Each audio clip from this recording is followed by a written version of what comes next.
First contact and escalation. The night sky above the Arecibo Observatory in Puerto Rico shimmered with countless stars, a view Dr. Elena Rodriguez had admired countless times. But tonight was different. As she stared at the computer screen, her heart raced. The signal was unmistakable, a clear, repetitive pattern that couldn't be explained by any known celestial phenomenon. "Holy shit," she whispered, her fingers flying across the keyboard. "We're not alone." Within hours, the news spread like wildfire. Governments scrambled. The United Nations convened an emergency session, and the world held its breath. Humanity had made first contact. The signal, originating from a star system just 40 light-years away, contained a simple mathematical sequence: prime numbers, the universal language. It took weeks of around-the-clock effort, but Earth's brightest minds managed to decipher more of the message. The aliens, calling themselves the Zarkan, expressed peaceful intentions and a desire to meet. Captain Sarah Chen of the newly christened United Earth Space Force stood on the bridge of the UES Horizon, humanity's first faster-than-light capable ship. They had been chosen to make the journey, to represent Earth in this historic meeting. "Status report," Chen called out, her voice steady despite the weight of responsibility on her shoulders. "All systems nominal, Captain," her XO, Commander Malik responded. "We're approaching the coordinates provided by the Zarkan." As they dropped out of FTL, a collective gasp echoed through the bridge. Before them loomed a massive ship, easily 10 times the size of the horizon. Its sleek, silvery surface seemed to ripple like liquid metal. "Open a channel," Chen ordered. A holographic screen flickered to life, revealing a being unlike anything they had ever seen. The Zarkan ambassador had 4 arms, iridescent skin, and large, multifaceted eyes that reminded Chen of a dragonfly's. "Greetings, humans," the alien's voice was melodious, almost hypnotic. "We welcome you to the galactic community." The initial exchanges were cordial, even friendly. The Zarkan shared snippets of their advanced technology, cures for diseases that had plagued humanity for centuries. Earth celebrated, reveling in this new era of interstellar cooperation. But not everyone was convinced. Admiral Viktor Petrov of the Russian Space Forces urged caution. "They're too eager," he warned during a closed UN Security Council meeting. "No species gives away such valuable knowledge without expecting something in return." His words would prove prophetic. 6 months after first contact, the Zarkan made their true intentions known.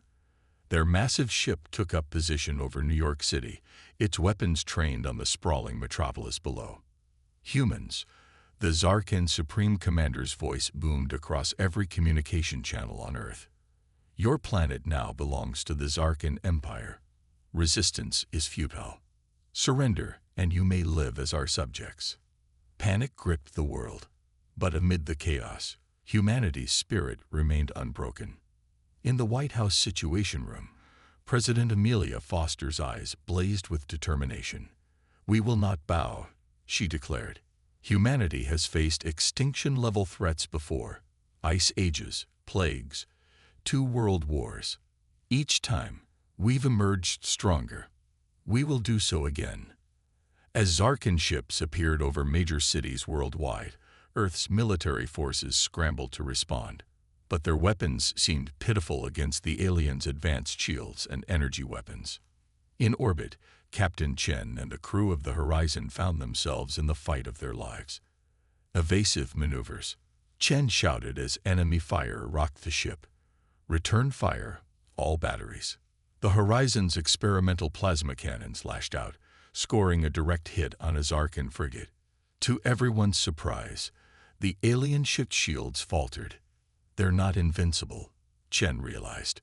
She opened a channel to Earth's unified command. "This is Captain Chen. The Zarkan ships have a weakness. Their shields can't withstand sustained fire from our plasma weapons." On the ground, humanity began to rally. In the streets of London, Paris, and Beijing, people emerged from shelters, armed with whatever they could find. The Zarkan ground forces, expecting an easy conquest, found themselves facing a planet of 7 billion very angry humans. In New Delhi, a group of engineering students rigged up an EMP device that took down a Zarkan walker. In Rio de Janeiro, protesters turned their signs into improvised weapons, overwhelming alien patrols through sheer numbers. The Zarkan Supreme Commander, Xarlath, watched the unfolding resistance with growing unease. This was not how conquests usually went. These humans were supposed to be a primitive species, easy to subjugate. Instead, they fought with a ferocity that bordered on madness. Intensify the bombardment, Xarlath ordered. Break their will to resist. But as cities burned and casualties mounted, humanity's resolve only grew stronger. In underground bunkers and hidden laboratories, scientists and engineers worked tirelessly to adapt Zarkan technology for Earth's defense. Dr. Rodriguez, the astronomer who had first detected the alien signal, now found herself leading a team developing a countermeasure against the Zarkan's communication network. If we can disrupt their ability to coordinate, she explained to military brass, we might just have a chance. As the first week of the invasion drew to a close, humanity had suffered grievous losses, but they had also scored victories that should have been impossible. The Zarkan's easy conquest had turned into a grueling war of attrition. In orbit, the Horizon led a ragtag fleet of hastily upgraded Earth ships against the Zarkan armée. Captain Chen's tactics were unorthodox, even reckless by alien standards. She used the moon's gravity to slingshot her ships into attack positions, executed maneuvers that strained hulls to their breaking point. All ships, form up on me. Chen's voice was calm despite the chaos around her. We're going to punch a hole in their line. Earth's survival depends on it. As the human fleet charged toward the Zarkan flagship, Xarlath felt something he had never experienced before: doubt. These humans were unlike any species the Empire had encountered. They did not break, did not yield, even in the face of overwhelming odds. For the first time, the Supreme Commander wondered if perhaps, in their arrogance, the Zarkan had made a terrible mistake. The battle for Earth had only just begun, and humanity was about to show the galaxy why it was never wise to provoke them. The invasion begins. The Zarkan invasion entered its second week, and Earth was a world transformed. Major cities lay in ruins, their skylines forever altered by alien weaponry. Yet from the ashes of destruction, humanity's indomitable spirit emerged stronger than ever. In the highlands of Scotland, a makeshift resistance base hummed with activity. Here, amid the misty hills, soldiers from dozens of nations worked alongside civilian volunteers, united in their determination to repel the alien invaders. Colonel Aisha Kazemi, formerly of the Iranian Special Forces, surveyed the ragtag army before her. We may be outgunned, she addressed the assembled fighters, her voice carrying across the windswept field. But we are not outmatched. Each of you represents the best of humanity. Our diversity, our adaptability, our unwillingness to submit to tyranny. As she spoke, a battered transport plane touched down on the nearby airstrip. From it emerged a team of scientists led by Dr. Yuki Tanaka, a robotics expert from Japan. Colonel Kazemi, Tanaka called out as he approached, his eyes alight with excitement despite the dark circles beneath them. We've done it. Project Phoenix is ready for deployment. Kazemi's eyes widened. Project Phoenix was humanity's most ambitious countermeasure yet. A swarm of AI-driven nanobots designed to infiltrate and disrupt Zarkan technology. It was a Hail Mary. But at this point, humanity needed every advantage it could get. Halfway across the world, in the scorching Atacama Desert of Chell, another key to Earth's defense was taking shape. Here, sheltered from Zarkan sensors by the unique mineral composition of the landscape, engineers worked tirelessly to bring the Starshot array online. Dr. Carlos Mendoza wiped sweat from his brow as he made final adjustments to the massive solar panels. Starshot had originally been designed as a method of interstellar exploration, using powerful lasers to accelerate small probes to a fraction of light speed. Now it would serve as Earth's most powerful weapon. Energy levels are stable, Mendoza reported to the United Earth Defense Council via a secure quantum channel. We can be ready to fire in 6 hours. In low Earth orbit, the battle raged on. The human fleet, bolstered by rapidly reverse-engineered Zarkan technology, fought with desperate courage. Captain Chen's horizon had become a symbol of hope, its hull scared but unbowed. Multiple bogies, incoming fast. Lieutenant Park's voice cut through the chaos of the bridge. Chen's mind raced, calculating vectors and possibilities. Execute Maneuver Theta 3, she ordered. Prepare to fire on my mark. The horizon barrel rolled, narrowly avoiding a barrage of Zarkan energy weapons. As it came about, it unleashed a devastating volley of plasma fire, catching 2 enemy frigates in a crossfire. On the Zarkan flagship, Supreme Commander Xarlath watched the battle with growing frustration. These humans were proving far more troublesome than anticipated. Their tactics were unpredictable, their tenacity unmatched by any species in the Empire's long history of conquest. Deploy the World Breaker, Xarlath commanded, his multiple eyes narrowing. It's time to show these primitives the true might of the Zarkan. A massive ship, easily twice the size of the flagship, decloaked near Earth's moon. Its central cannon began to glow with ominous energy. On Earth, in Washington, D.C.'s hardened underground command center, President Foster received the dire news. "Mr. President," General Martinez reported, his face grim on the holographic display. "Our sensors are detecting an energy buildup like nothing we've ever seen. Whatever that weapon is, it has the potential to crack the planet's crust." Foster's jaw set in determination. "Then we strike first. Alert all commands. Operation Thunderbolt is a go." Across the globe, humanity launched its counterattack. In Scotland, Colonel Kazimni gave the order, and millions of nanobots took to the air, a glittering cloud rising to meet the Zarkan ships. In Chile, Dr. Mendoza initiated the Starshot sequence. The array hummed to life, channeling the power of the sun into a coherent beam of unimaginable energy. And in orbit, Captain Chen led the remaining Earth fleet in a desperate gambit. "All ships, form up," her voice rang out across the comm channels. "We're going to give that world breaker something to think about." The battle that followed would be remembered for generations.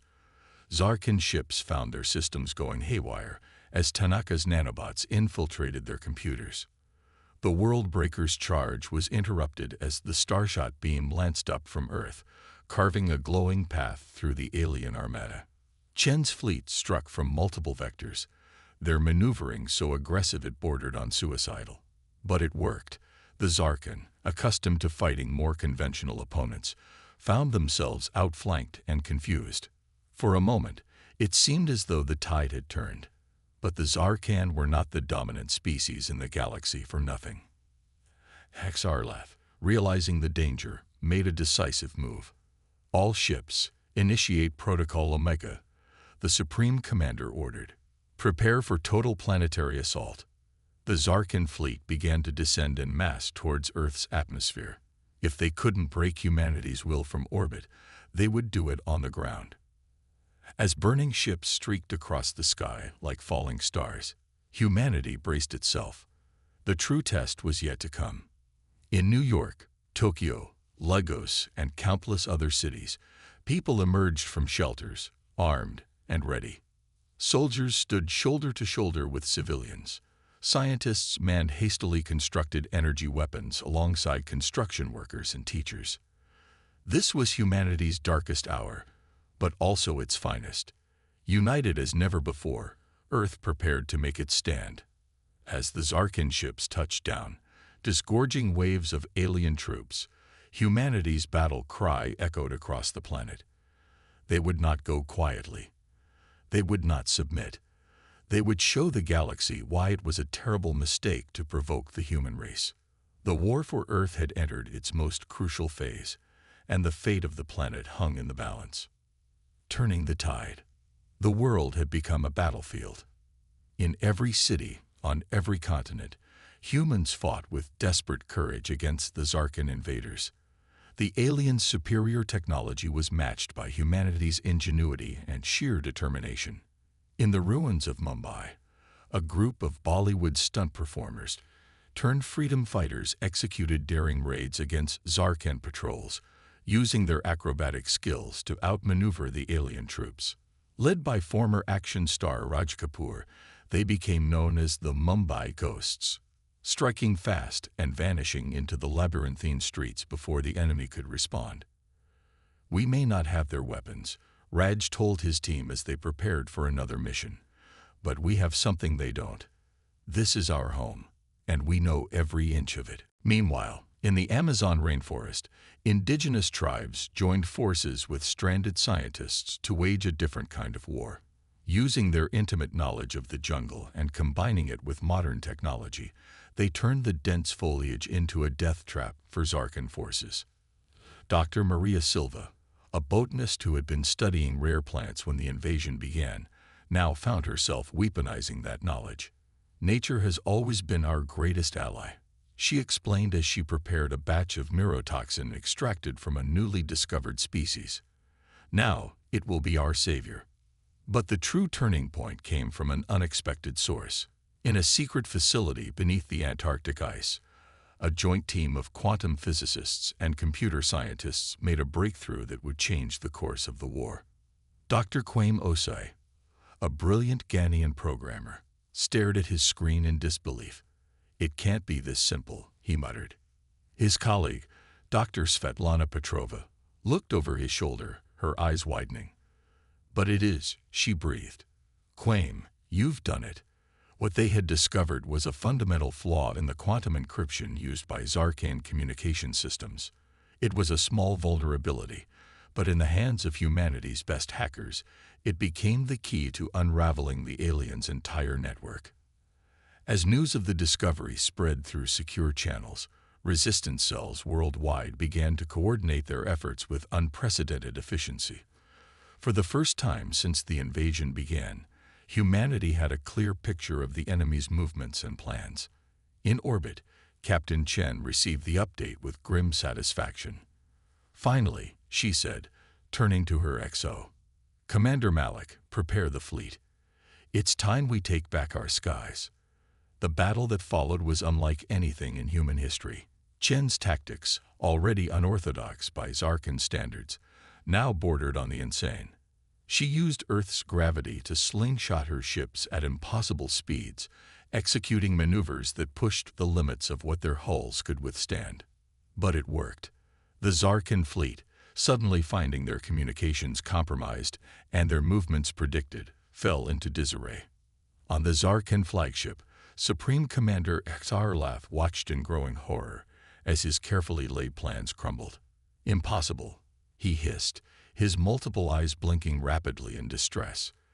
"How can these primitives be defeating us?" The answer came in the form of a transmission that broke through the Zarkand scrambled communications. President Foster's face appeared on the main screen, her expression resolute. "Zarkand forces," she addressed them directly, her voice steady. "You came to our world thinking us weak, easy prey for your empire. You thought wrong. We are humanity. We have faced extinction 1,000 times over our history, and each time we have emerged stronger. We will not bow. We will not break. And we will never, ever surrender." As if to punctuate her words, the Starshot Arayan Chill fired again, its beams slicing through the Zarkand fleet with surgical precision. At the same time, Tanaka's nanobots, now upgraded with OC, and Petrova's breakthrough, swarmed through alien ships, turning their own systems against them. On the ground, the tide began to turn. In New York, a team led by NYPD Sergeant Frank O'Neill and Senegalese exchange student Adama Dia managed to capture a Zarkand walker. Repurposing the alien vehicle, they turned it against its former masters, breaking the siege of Manhattan. In Beijing, a coalition of martial artists and military veterans engaged the Zarkand in close-quarters combat, negating the aliens' technological advantage. Led by former Olympian Liu Wei, they moved through the city like a storm, liberating neighborhood after neighborhood. As reports of human victories flooded in from across the globe, Sarlath made a fateful decision. "Prepare the Worldbreaker," he commanded, his voice tight with suppressed rage. "If we cannot have this world, then no one will." The massive ship once again powered up its planet-killing weapon, aiming directly at Earth's core, but humanity was ready. In Antarctica, Osei and Petrova worked feverishly, using their newfound access to Zarkin systems to search for a weakness in the Worldbreaker's defenses. "There," Petrova exclaimed, pointing at a complex schematic. "The power distribution node. It's not shielded against quantum fluctuations." Osei nodded, his fingers flying over the keyboard. "Transmitting targeting data to all Earth forces now," he confirmed. In orbit, Chen received the information. Without hesitation, she ordered her entire fleet to concentrate fire on the designated point. "All ships, this is it," she broadcast. For Earth, the combined firepower of humanity's fleet, augmented by captured Zarkin technology, converged on the Worldbreaker's vulnerable spot. For a moment, nothing seemed to happen. Then, with a silent flash that outshone the sun, the massive ship exploded. The shockwave rippled through the Zarkin fleet, disabling ships and sending them spinning out of control. On Earth, cheers erupted from every corner of the globe as people watched the explosion light up the sky. Zarlath, his flagship crippled and his forces in disarray, finally understood the terrible truth. They had not merely underestimated humanity's technology or military prowess. They had fatally misjudged the human spirit. As the remains of the Zarkin fleet retreated, breaking orbit in a desperate bid to escape, humanity's victory shout echoed across the planet and into space. The war wasn't over. There would be battles yet to come. But in this moment, Earth had shown the galaxy a fundamental truth. Humans, when provoked, were the most dangerous species in the universe, and the stars themselves would tremble at their approach. The human counteroffensive. In the aftermath of Earth's victory, humanity wasted no time. The taste of triumph, hard-won and bittersweet, fueled a new determination. No longer content to simply defend their home, the people of Earth set their sights on the stars. In a repurposed aircraft hangar outside of Cape Canaveral, Dr. Elena Rodriguez stood before a holographic display of the Milky Way. Red dots indicated known Zarkin worlds and outposts. "We've reverse-engineered their FTL technology," she explained to the assembled world leaders. "Thanks to the data we've gleaned from captured ships, we now have a map of their empire. It's time we take the fight to them." President Foster nodded gravely. "Agreed. We can't risk them regrouping and returning. Humanity must secure its place in the galaxy."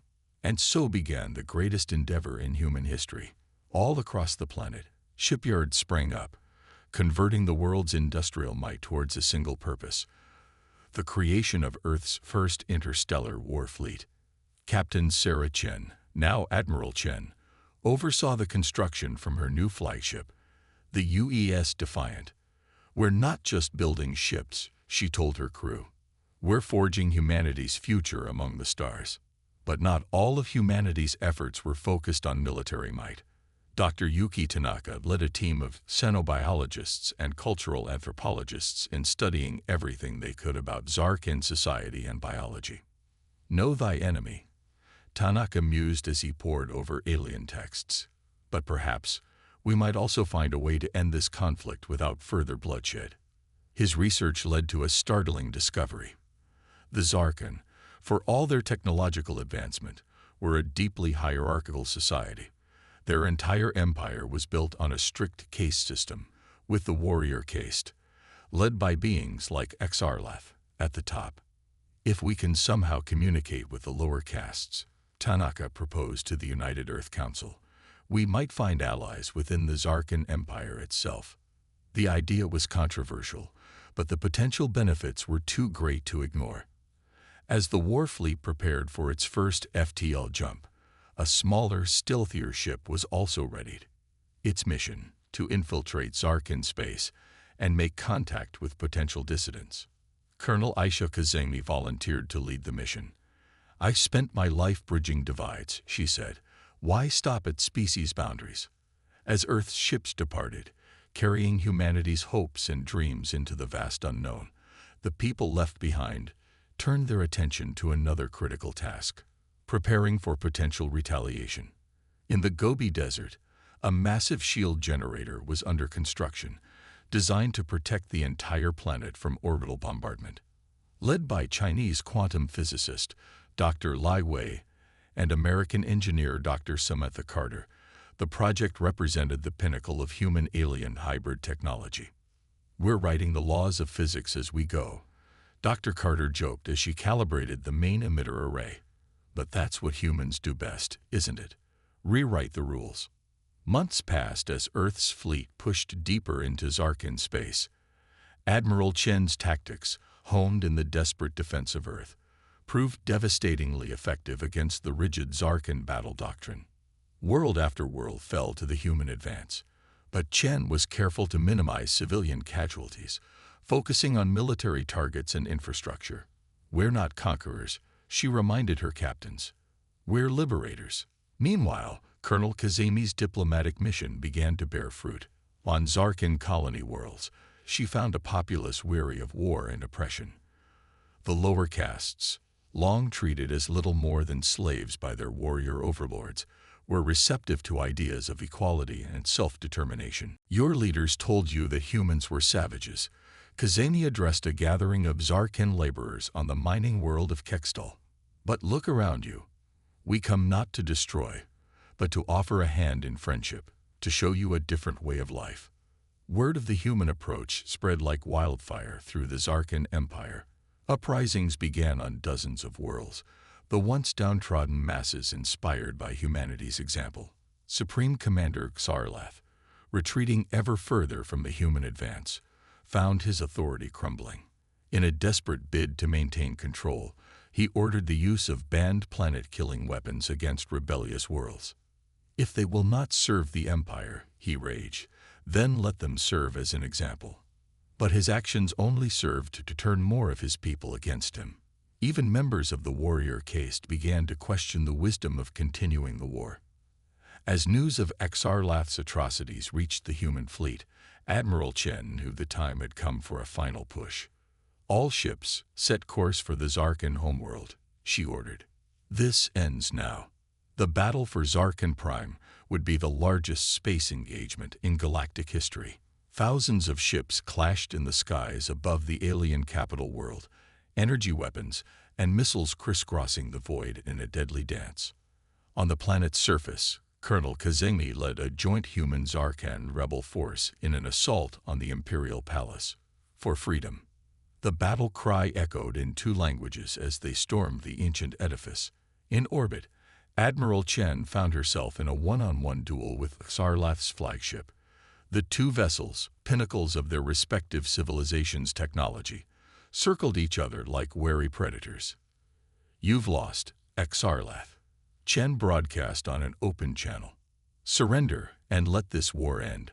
The Zarkin commander's response was a barrage of weapons fire that lit up space. But Chen was ready. The Defiant ducked and weaved, its human crew working in perfect harmony with the ship's AI to perform maneuvers that should have been impossible. As the final battle reached its crescendo, the fate of two civilizations hung in the balance.